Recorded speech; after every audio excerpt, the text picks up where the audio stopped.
Science is the great antidote to the poison of enthusiasm and superstition. Hi, I'm Juliette Selgren, and this is my podcast, The Great Antidote. Named for Adam Smith, brought to you by Liberty Fund. To learn more, visit www.adamsmithworks.org. Welcome back. We talk about a lot of big ideas on this podcast, but what about the methods and the people who convey those ideas? How do we become our best selves in method, but also just stand alone so that our interactions are filled with mutual respect and can actually make the world a kinder, more well-mannered place? Today, on June 18th, 2024, I'm excited to welcome Candace Smith onto the podcast to talk to us about manners and etiquette. She is basically a walking how-to guide on manners and etiquette. She teaches a lot of university students the how-tos of the business world, the social world, and she even leads practice dinners, which I would love to go to. That sounds fun and awesome. So welcome to the podcast. I'm excited to have you. Thank you, Juliette. I'm excited to be here. So, first question. What is the most important thing that people my age or in my generation should know that we don't?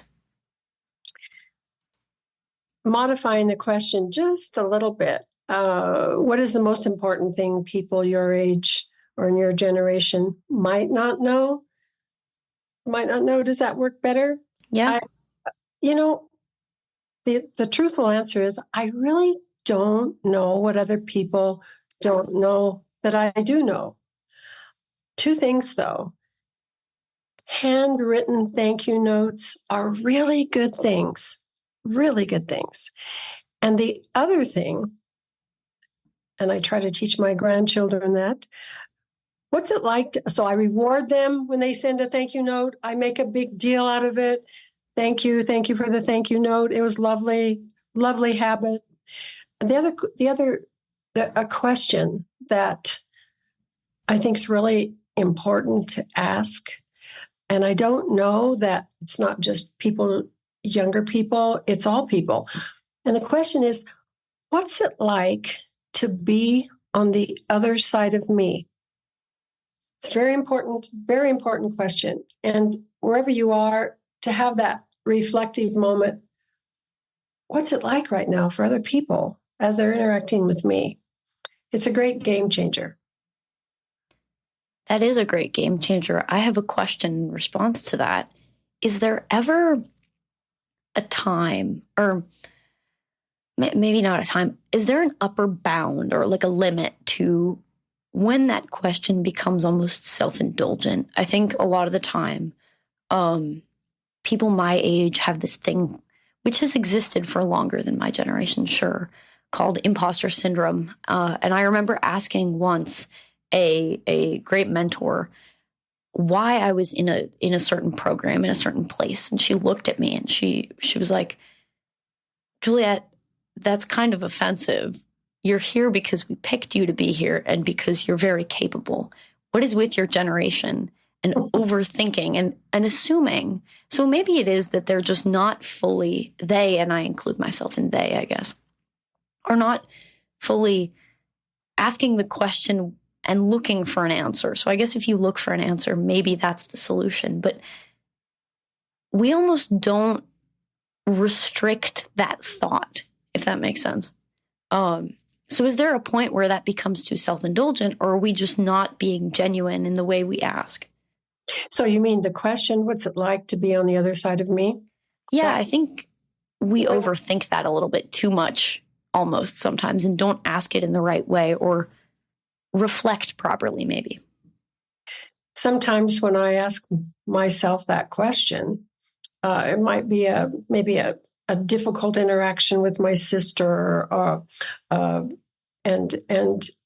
sometimes I think to myself, perhaps it's me that's being pushy right now. What am I saying? What's it like if I were in her shoes looking at me? And what it does, it puts me in her place, and I get a chance to look from I find myself turning around as I'm speaking here, turning around and putting over there. How am I coming across? Am I coming across as pushy? So it's a more genuine process. It's not Yes. It's about, yeah. That's something we could all work on. Do you have any advice for how to do that? No. I don't. I don't know. Yeah, I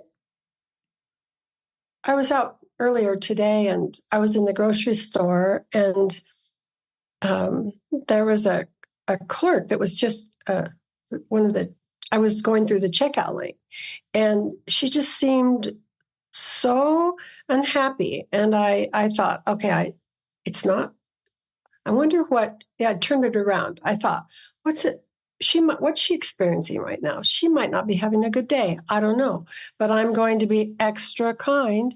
And I was, and she ended up smiling. So I don't, I think it's reciprocal. It's how, I just had a thought. Mm-hmm.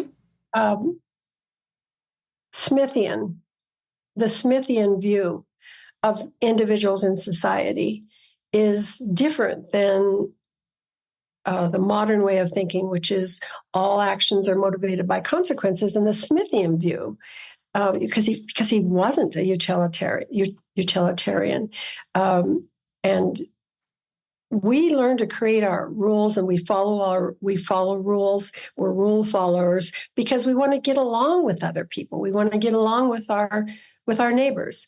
And Adam Smith made an important distinction between self-interested and acting always in your self-interest.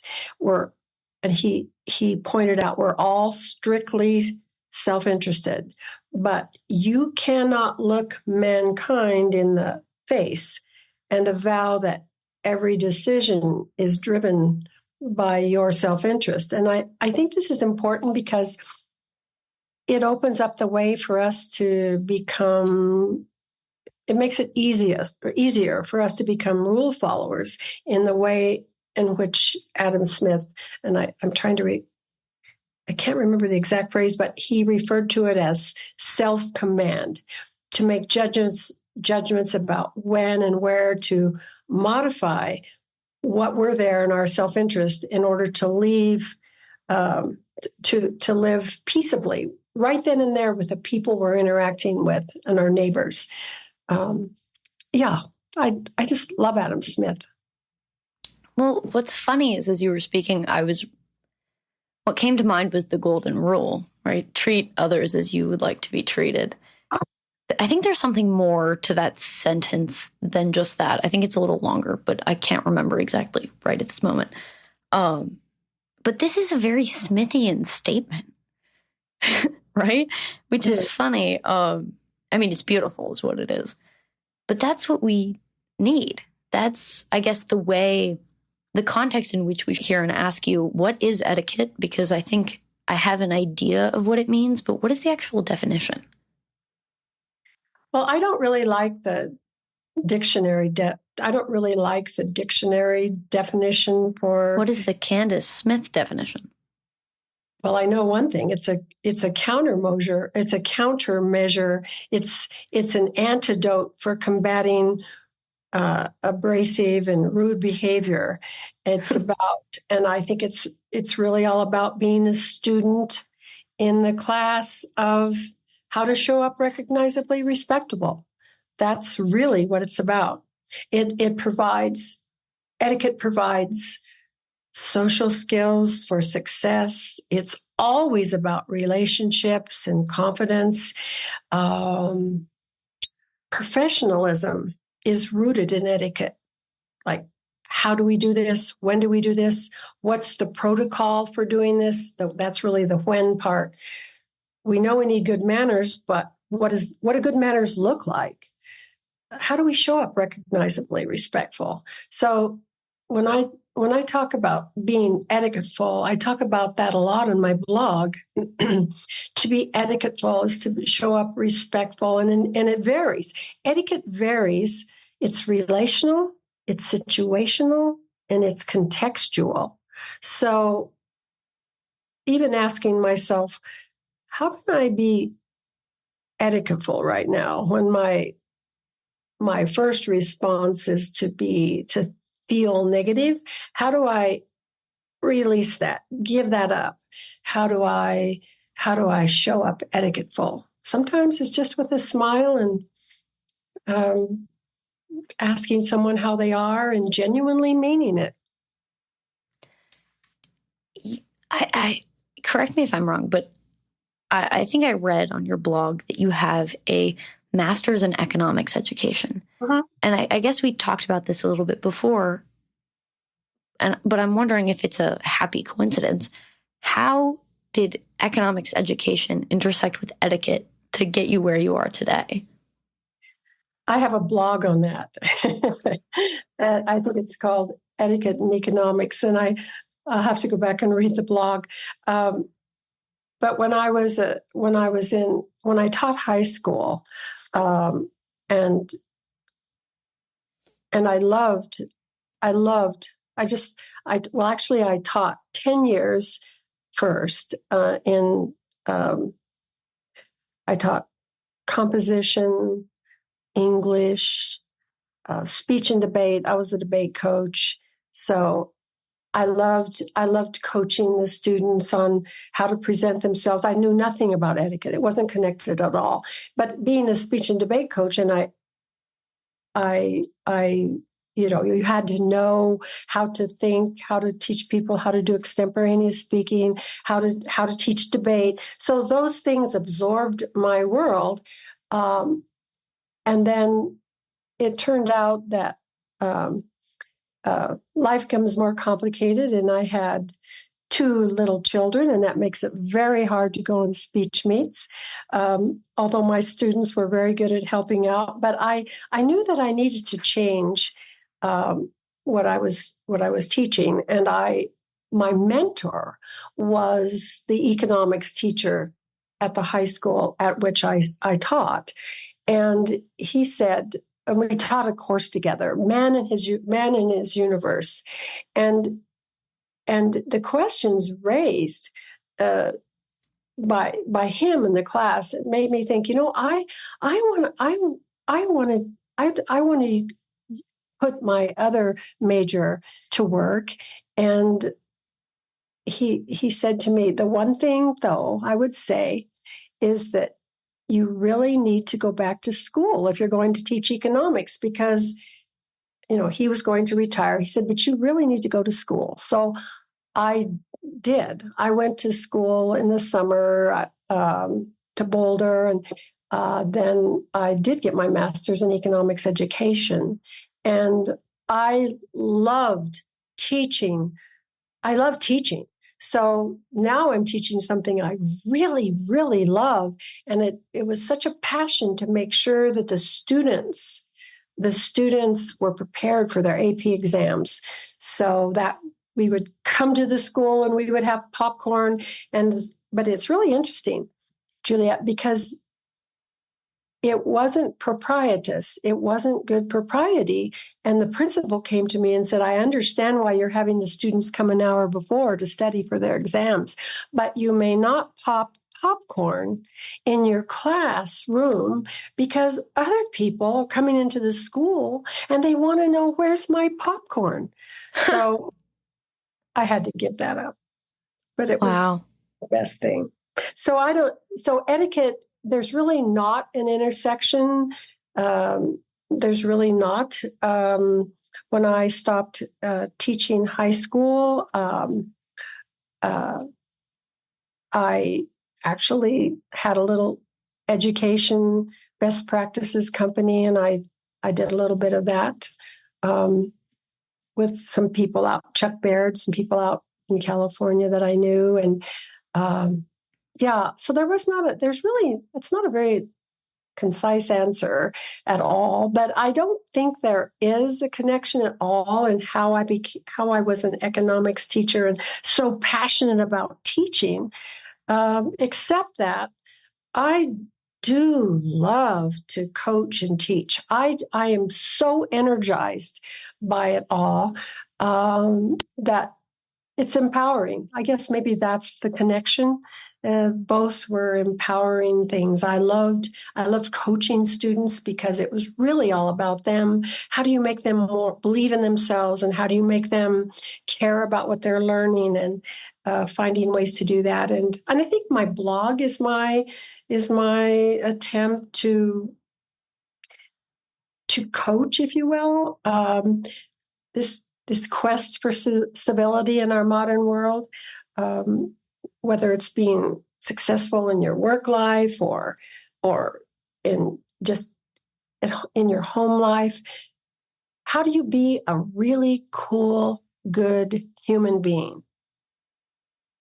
That's beautiful. And that's an important question that I think we all need to be asking ourselves on a more micro level, because I think a lot of people focus so much, me included, obviously, on the outside world, what is going on with the whole world and the whole of society and the whole of America. But really, what's going on at your kitchen table builds up to what's happening at the more macro level.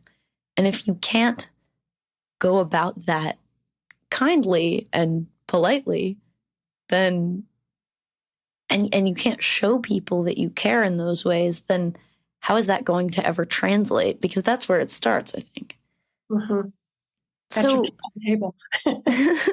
So could you coach me a little bit? I mentioned before we started recording that I, in preparation for this, have been observing the people in my life at the dinner table and in professional settings and so on and so forth. But how do you politely tell someone not to eat with their mouth open?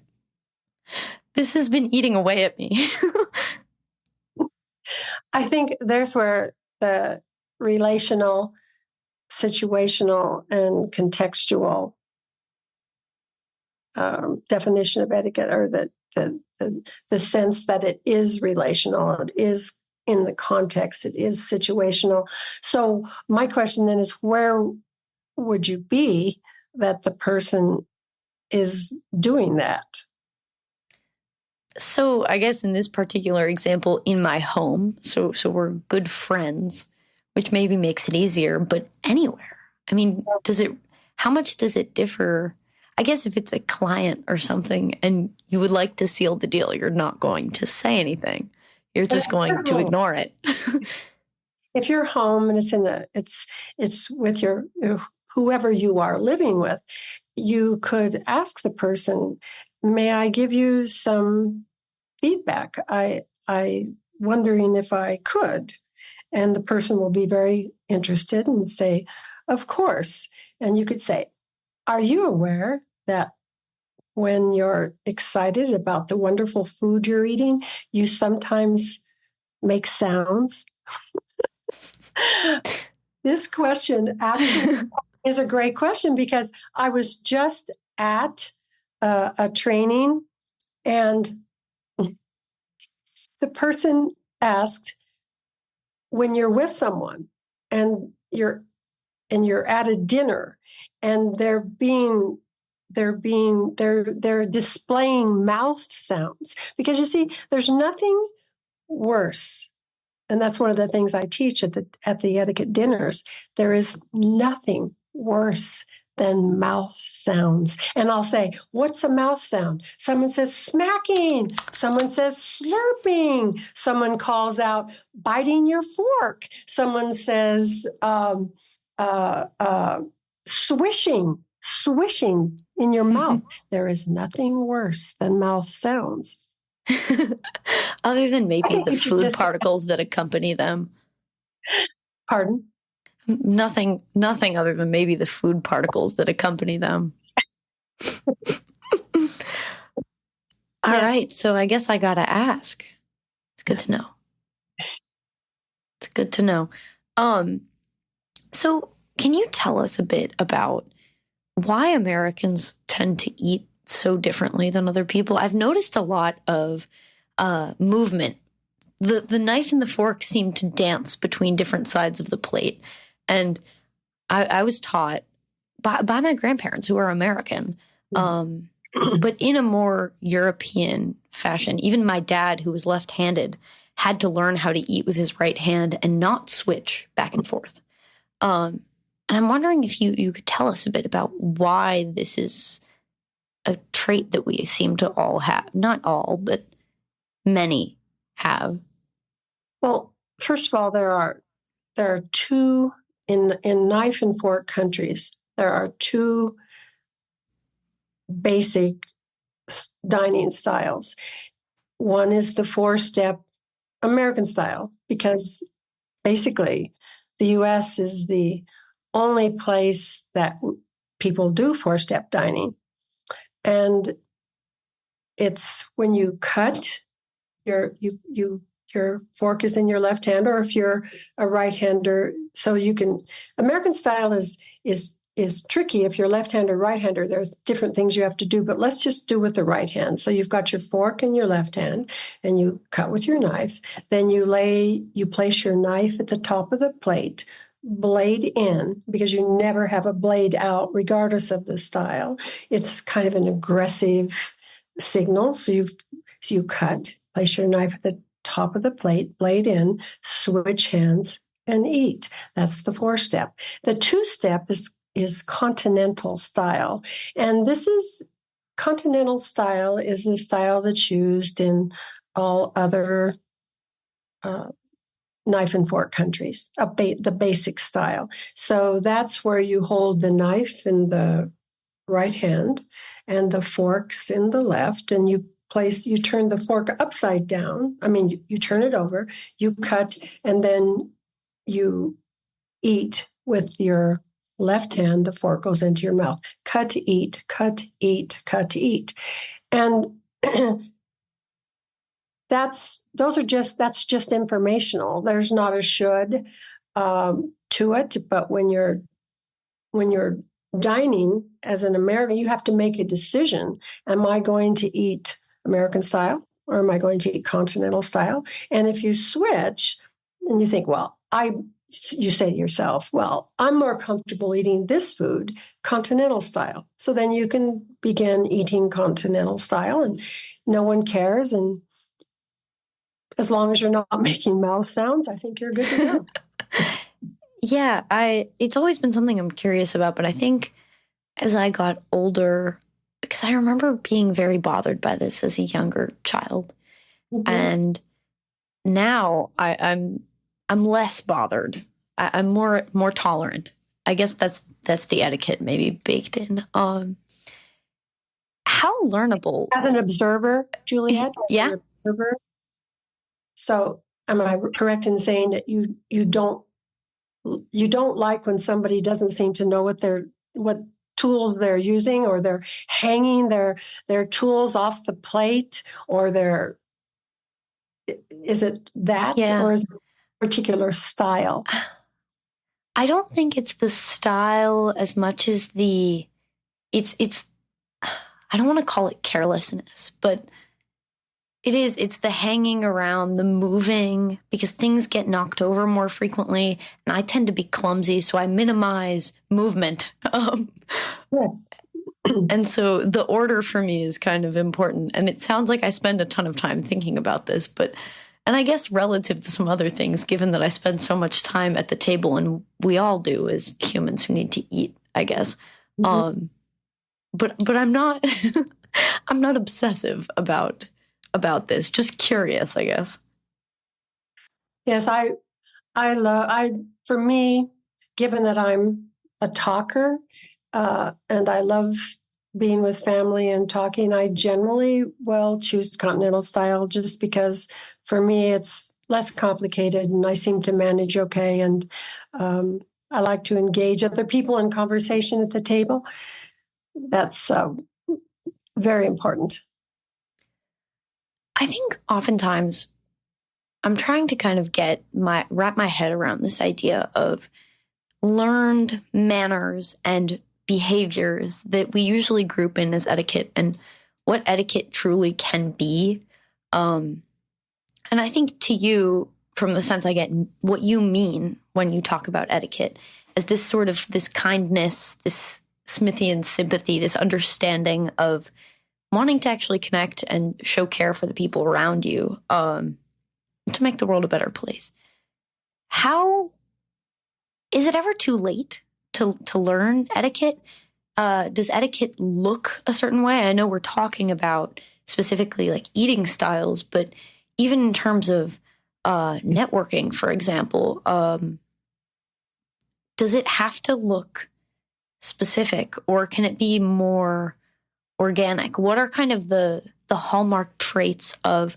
I don't know if I use that right. I've never called anything a hallmark trait, or is it hallmark as an adjective? And then I don't know. If you know about that, also please let me know. I've not heard that. I like that. Hallmark. So, I like yeah. that. Well, I see it as a body of, excuse me, how-to practices. So you're tapping into guidelines that help you navigate any situation graciously, including new situations. So I think of etiquette as also being including mindfulness. So how do you mindfully bring rules into your world, whether you're meeting someone new or you're a host at an event, you're speaking up at a virtual gathering, or you're just at home with your family. So it's really, yeah, I think of them as how-to practices, and being able to be comfortable and to make other people comfortable. That's why I named my business is called Etiquette for the Business of Life, because it's really all about being kind, being civil, and I don't think of etiquette as being a set of rigid guidelines. They're actually, as I mentioned, situational, and they're, for me, they're a personal assistant. They help me be a better person, live the life I want to live, and be the person I want to be. So, could you maybe lead us through a tricky situation or two where etiquette has been your guide? Maybe not you, as in you, Candace Smith, but a person who has this toolkit, personal assistant. Well, today there was a handyman who came to our house, and I have 2 cats. And are they polite? One of them is Biscuit is all about Biscuit. Ms. Mallow is more mellow. But the cats can't go outside. And he left the door open. He did this way more than once. And I'd ask him, can you please shut the door? Can you please shut the door? And he didn't again. And I said, Tom, you know what? I'm going to shut the door because I think you just forgot something. And he said, oh my gosh, I'm so sorry. And I said, no problem. We solved it together. And I closed the door and I just made it all about us, and it was friendly. And then he didn't do that. He had several trips out to the car because he had several things he was doing in my house. And he didn't do it again. And it was a problem to be solved. And I didn't think of it in terms of using etiquette, but actually, I guess I did. Can you think of a situation where etiquette? Yeah. Can you think of something, Juliet, where you already knew what to do and we did it civilly and you did it graciously? Yeah, I'm trying to think. I'm trying to think of a specific example, but generally the context is a few of my friends and I are living together over the summer while we're back in DC, and group living is ripe with situations that need etiquette because different people live differently and we need to coordinate. Yes. And I think what you're showing me and what your blog has shown me, and I think what this conversation is bringing out, is that etiquette greases the wheels towards happy living. I love that. I'm writing that down. I love this, and I'll give you. I'm writing a book, a day by day etiquette for the business, in the business of living day by day. So I love that quote. So good. Wow. I'm glad I could say something that was of value. Um, but we're in this situation, and I think there's been more than once where I think it's my mom's house, it's our family home, and we have certain practices that I don't even think about that other people might think are totally neurotic, but it's the way that we live. It's just the way we've also always lived. We don't use one of the two sinks in our kitchen. We never have. I didn't know that it was a functional sink until someone asked my mom why we didn't use that sink. And so someone poured something in that sink, and my mom very politely said, "Hey," kind of jokingly, like, I'm a little OCD. We don't use that sink. Could you just please use the other sink? But she said it much more casually, and it was funny, and we were all laughing, and it was great because there was no harm, no foul. It wasn't mean, it wasn't rude, it wasn't don't put your shit in my sink. Not to pardon my French. It was, like we've just never used that sink, and I don't really feel like cleaning it. So I just like the look of a clean sink, and somehow the way she said it was hilarious. And I'm not doing it justice right now. And then since then, not a use of the sink. But there have been other situations where, and this I think is more on my end, I've been adjusting, I'm learning, where I'm a little faster to anger about certain things, and it is this a little bit an unawareness of it doesn't make sense for someone else to really understand not to do that. You need to problem solve with them. I think your language is exactly right to get to the outcome that will benefit both of you, because it doesn't hurt the other person not to use one of the two sinks. We're lucky enough to have two sinks. If one person, namely my mom, wants you to only use one of them, that's not hard for the other person, but being rude about it would not get that outcome in the happiest way possible. General thoughts about a general situation. And I like that your mother has as her etiquette rule. She has, it seems to me, she doesn't want to be offensive. She wants to be civil. She's living in a household where people get along, and one of the things that makes things work is that you don't use this sink. So she said that in a way that wasn't offensive, and it made people smile. You mentioned living with friends and being in a home where you share a kitchen. So my thoughts would be, and probably you've already done this, is to have a meeting where you talk about things that you really, really enjoy about living with them. So you can bring up, I really love how you have a good sense of humor, and I love how you always clean the bathroom up, or I love how, you never leave your toothbrush, whatever that is. And you share the really good things about why you like living together. And then you can share some things about yourself, some things that really bother me when I'm with other, when I'm in a household. Things that are really bothersome to me is when people don't scrape their dishes, leave them on the counter, and everybody gets a chance to say what living together what would be really nice if I'm living in this household and I'm happy because people understand that I can't handle when you don't put your dishes in the dishwasher, whatever those things are. And I think having a conversation about it, I think that would just open all kinds of doors, and you would learn so much about each other.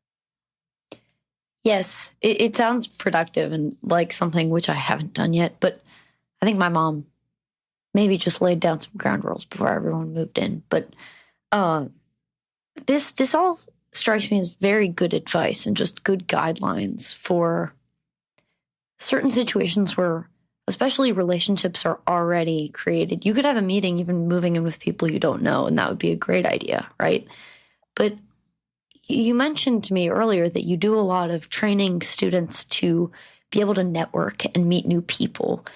Mhm. How does etiquette and learning to communicate, because really I think that's another way of putting what this is communicating not only what you want, but who you are and what your preferences are and all of that. How do you engage in settings where you don't know people, where you're relationship building? Well, if you're at a a networking event, and it would depend on where you are. What event would that be? What's the context? Are you at work and you're meeting new people? So it would depend on the relationship. You don't know them, so you're new people. The context and the situation. Why are you in the situation that you are meeting these people? And within that context, you go from there. But if you're at, or rather, not but, and if you're at an event where you're meeting and greeting people, one of the first things you would not do is get your drink and your food and go stand by the wall. The goal is to meet people.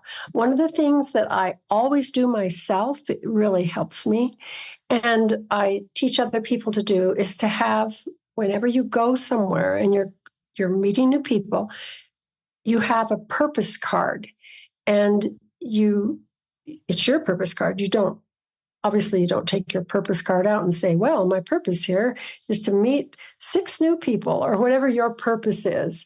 Or if you're hosting the event, it's different. But I always have a purpose card. Why am I doing this? What is my goal? And then on the other side, I make my questions list. For example, we're having a neighborhood party, and we're having people come in. Some and I've met, and I've done an etiquette event for them, and they're all coming to my house. So my questions are going to be situational. For example, so I've got people in my neighborhood. There's 13 homeowners, and they're older, most of them. There's one couple with 2 children. So my goal is to make sure that they're moving to each other. I'll say, John, I have name tags. I said, John, come, I want you to meet Jason. And you'd mentioned, and so I remember what do I know about this person? But if you were going to an event and you were going to meet and greet people, you would have your purpose card. Why am I doing this? What am I going to accomplish? What is my measurable goal? I'm measurable.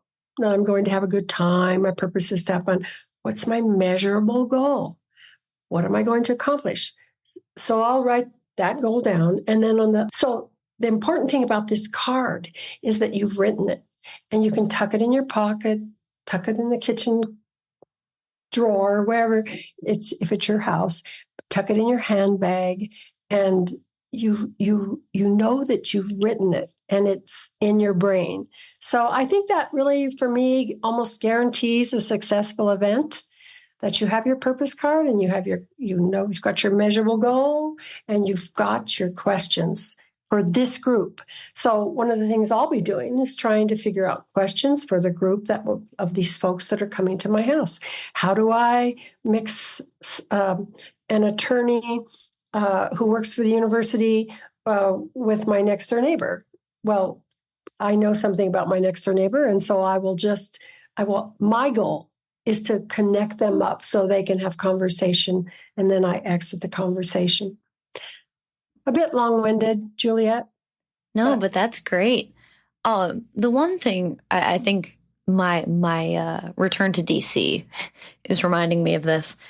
A lot of people say that DC is super transactional, and that a lot of, especially networking sorts of interactions, are very transactional, kind of impersonal, cold, calculated.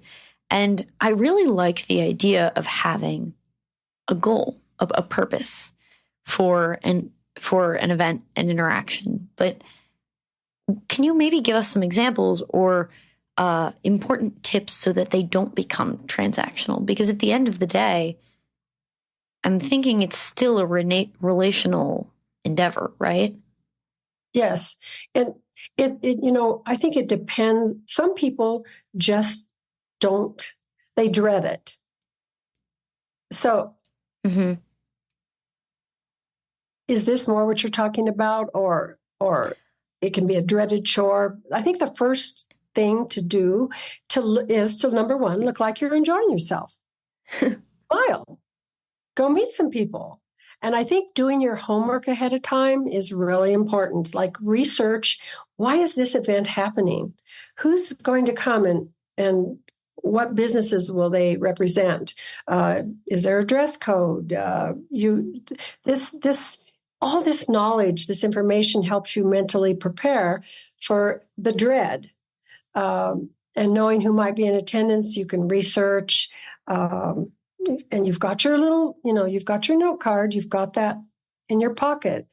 And so at the event, one of the things that I just taught some students last week in San Diego, yes, it was last week. It was, as you enter this networking event, here's two things. You choose which one you're going to say. If you're nervous, or you just you don't know why you're there. Just, you say to yourself, now you don't say it out loud, and they laughed. You say to yourself, I own this room. Or you say to yourself, I belong here. I belong here. So whichever one you choose, you're going to stand. You don't have to say stand up, have good posture. You just naturally stand up. Oh, I own this room. Yes, I'm okay. I'm since I own this room, that must mean I'm the host. So I'm going to make sure that when I meet people, if I'm in a group, I'll introduce others. It's a mind thing, that you're getting yourself ready to be positive. You're going to walk around and you see if there's any opportunities to engage people in conversation. Are there any wallflowers? You go to the food table. You make sure. Oh, here's a good thing to do. If you're going to be at an event, make sure that if there's food and drink served, that you don't become the one who's only drinking.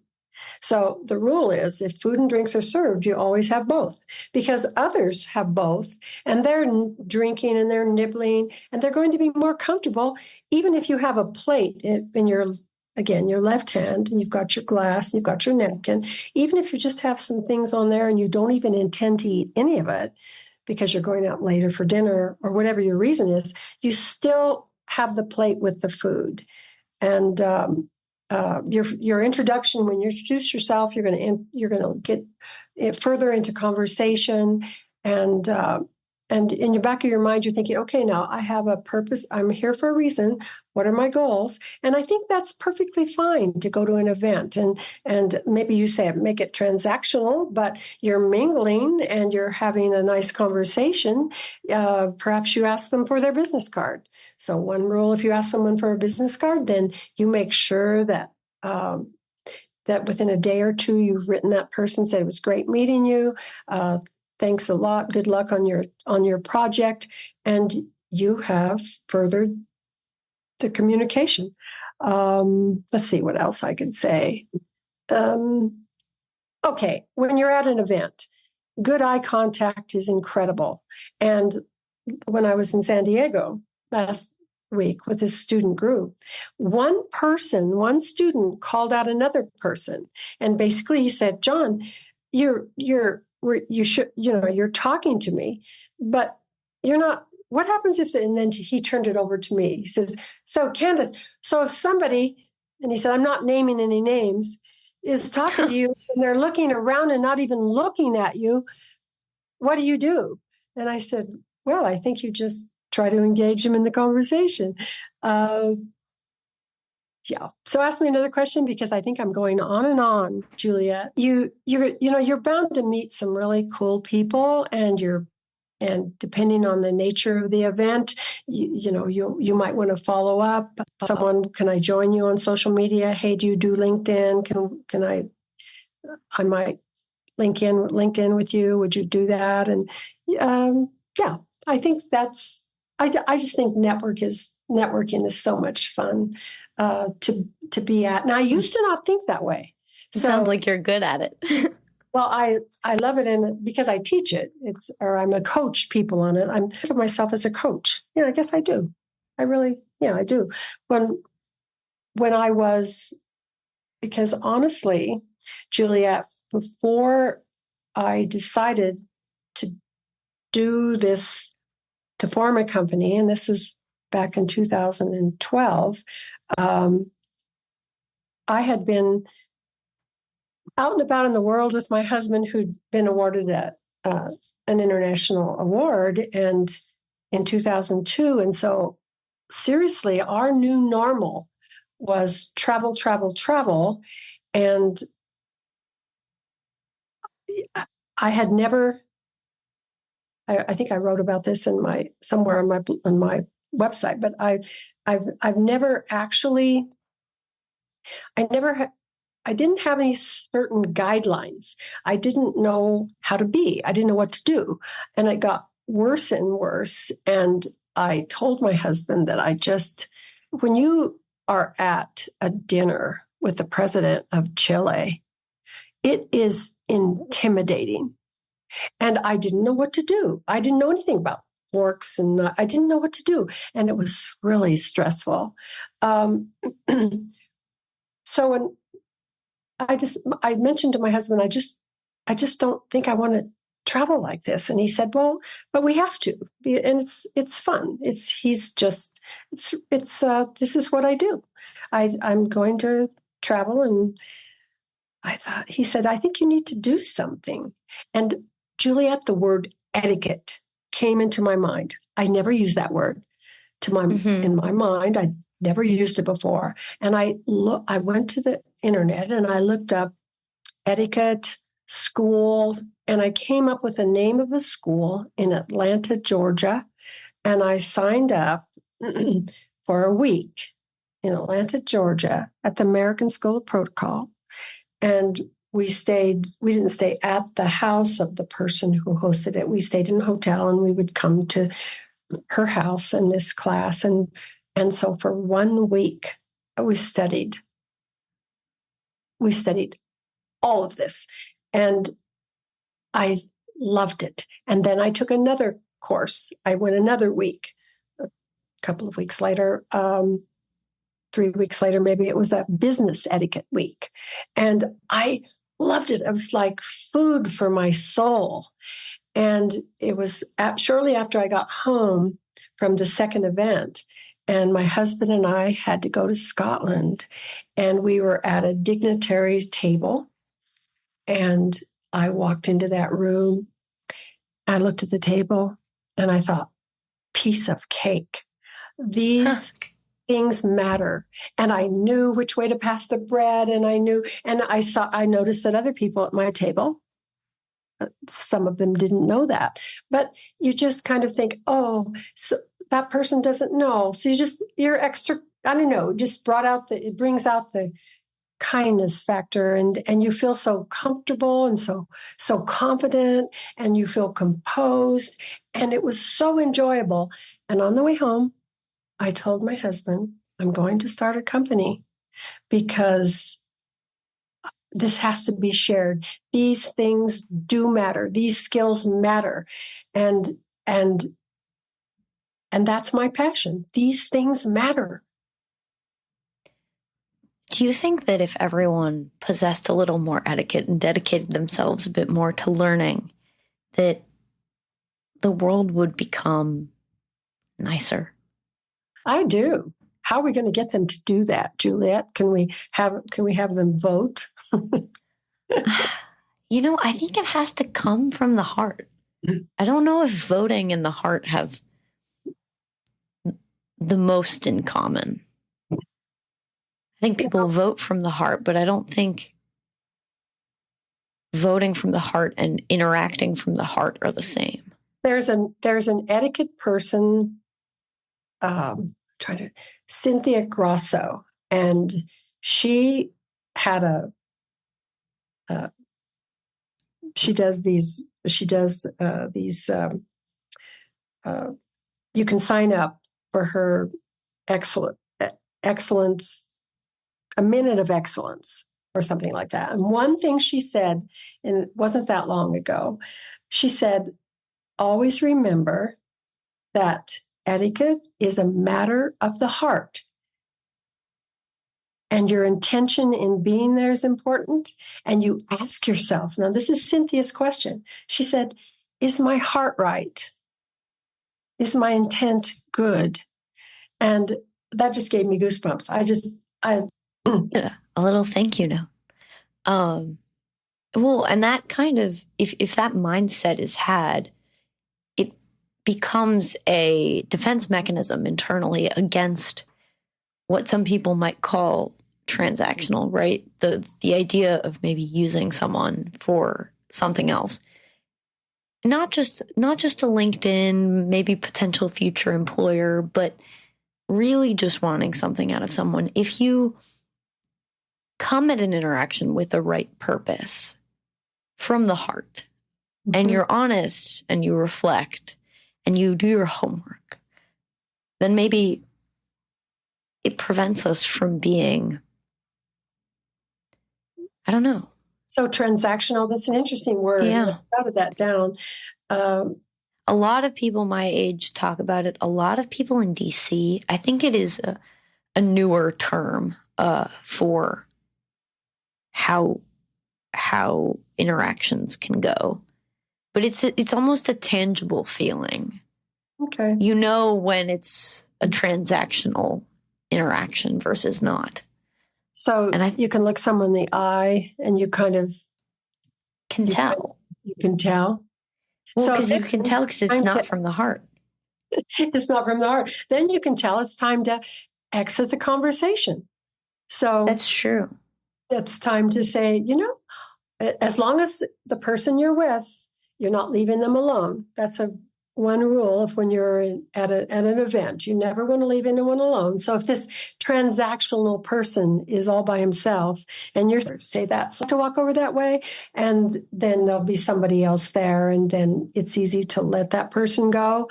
And if you have to leave yourself when you exit a conversation, you'd always say, well, I'll let you two have this conversation. Please excuse me. I'll catch up with you later. And then you're free to roam and mingle around and focus on your goal. And as far as the transactional person, good thoughts for him or her. That's, that's not you. So your kindness might even help. Maybe that person's really nervous. You never know. Or is that not the way it is in DC? It could be that. And this is obviously not everyone in DC. It's just, and I don't even know if I buy the narrative that DC is like this. It's just things that people often say, I think, is what I'm picking up on. I'm going to investigate that word because you should. I to investigate words, and that's I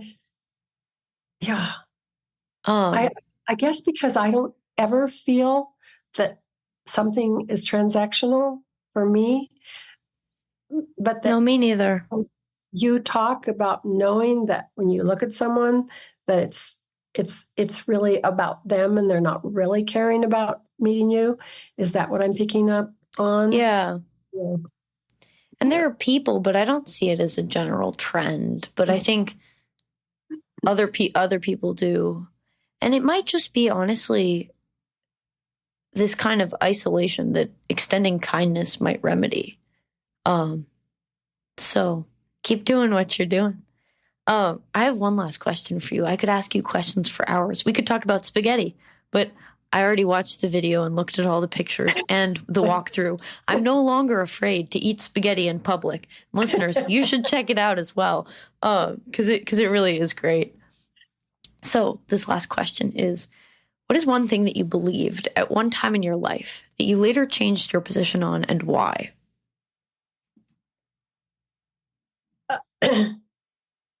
Do I have to stick with one? No, you can give us multiple if you'd like.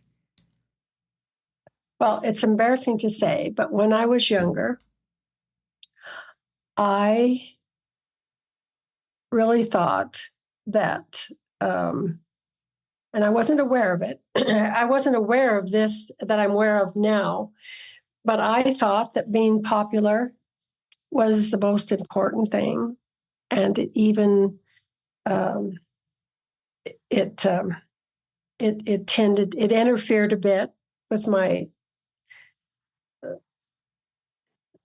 parents' expectation that I would be a really good student all the time and have straight A's like I did when I was in middle school. It was this expectation that I wasn't aware of it, and being popular was so important to me. And I didn't know it. And I don't think, I certainly don't, I mean, I like people to like my website and my articles, and everyone wants to be acknowledged and be included. But popular it was about me in a way that I'm glad I'm not that way anymore. I'm glad that my passions and interests are driving me and who I am and who I strive to be. And when I was younger, it was more about also what others expected of me, about what my crowd thought of me, and how people pleasing. And now it's about what I expect of myself. And in my memory, there's no alarm going off and saying, "Oh, Candace, where did you suddenly know that this wasn't it?" And there's no alarms went off for me. And I really do think that reasons for changing a belief or how things change for you they're very complex. And I think they're very multifaceted. And for me, it kind of makes it impossible to pinpoint one clear cause or explanation on how it was that I changed for it being all about being popular. What can I do to be popular and liked? To the most important thing is, who am I, and what does that mean?